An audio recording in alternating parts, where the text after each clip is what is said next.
এটা হচ্ছে আপনারা জানেন যে কালীগঞ্জ বিধানসভা নির্বাচনের পরে তৃণমূলের জয়ন্দা শেখ থেকে বোমা মেরে একটা ছোট্ট শিশুকে খুন করা হয়েছে।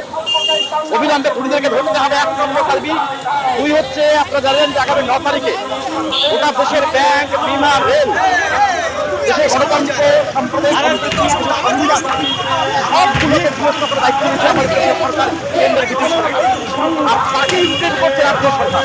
ফলে 2 সরকারের বিরুদ্ধে আগামী 9 তারিখে 9 জুলাই সারা দেশব্যাপী ধর্মঘট, ধর্মঘটের মানুষের কাছে আমরা দাবি নিয়ে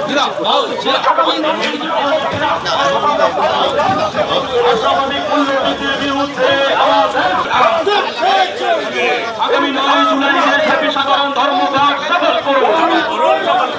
আপনারা আমার দাবি নিয়ে আগামী 9 জুলাই দেশব্যাপী সাধারণ ধর্মঘট সফল করব। যন্ত্রণাকে টাকা দিয়ে কেনা যায় না। শ্রমিক বিরোধী শ্রম কোড বাতিলের বিরুদ্ধে আমাদের সংগ্রাম। মানুষের যন্ত্রণা, সন্তান টাকা দিয়ে কিনতে চায়, তাদেরকে বাংলার বাংলার মানুষ আগামী দিনে বাংলার মানুষকে প্রত্যাখ্যান করে টাকার বিনিময়ে সবকিছু টাকা দিয়ে বিনিময় হয় না, টাকা দিয়ে আমাদের সংগ্রাম।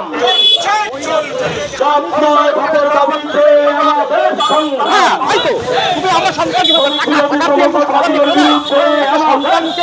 টাকার বিনিময়ে আপনি সন্তানের পৃথিবীর সবচেয়ে বড় কষ্ট পিতার কাছে সন্তানের পৃথিবীর সবচেয়ে বড় কষ্ট মায়ের বুক খালি করে সন্তানের সেই সন্তানের কষ্ট করে টাকা দিয়ে কিনতে চাই। আমার